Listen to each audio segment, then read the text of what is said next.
product while lightly pigmented areas such as sunspot, dark spot, and melasma on the skin. Its active ingredients act to inhibit the production of melanin to have long-term effect. The triple whitening of the active ingredients of the SIA is tranexamic acid. It is effective of reducing the appearance of sunspot, PIH, or post-inflammatory hyperpigmentation and melasma. Safe for all skin types.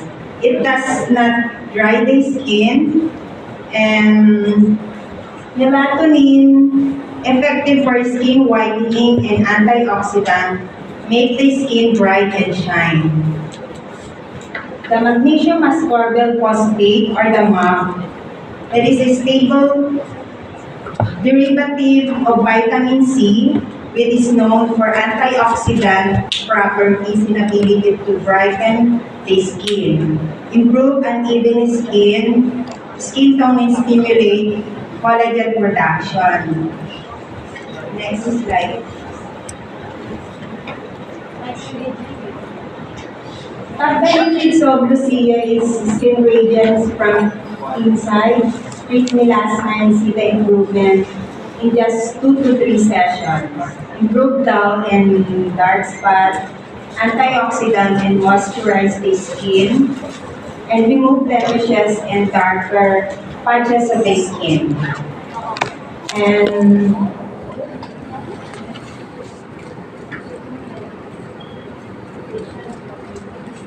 we recommend Lucia to those who are troubled by dull and uneven skin, melasma cases, and hyperpigmentation issue.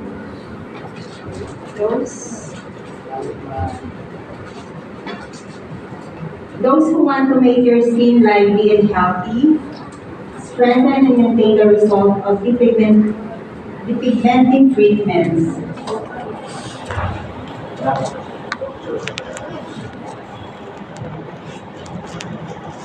The best method that we recommend is intradermal injection. Sa melasma cases po, syempre i-assess muna natin kung kapag light po kasi yung melasma ng client, we use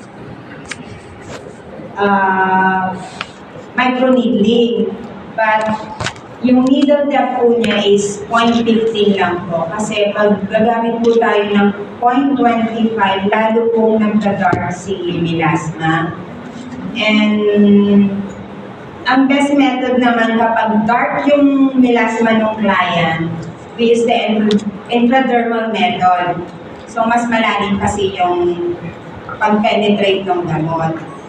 So, sa intradermal injection, we use the 31 gauge to 32 gauge. And yung lalim po is 1 to 1.5 millimeter.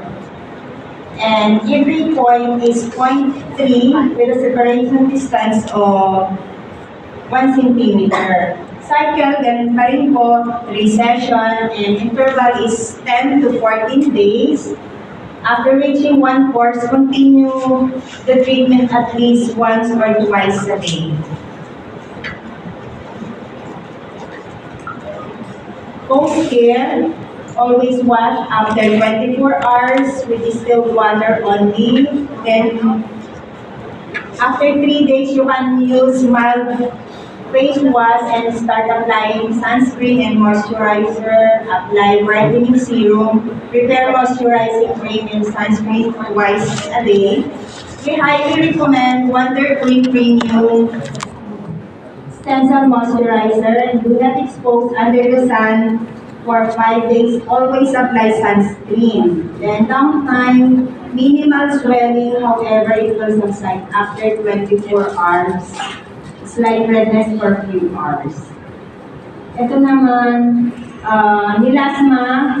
Ito po, dark po yung melasma niya.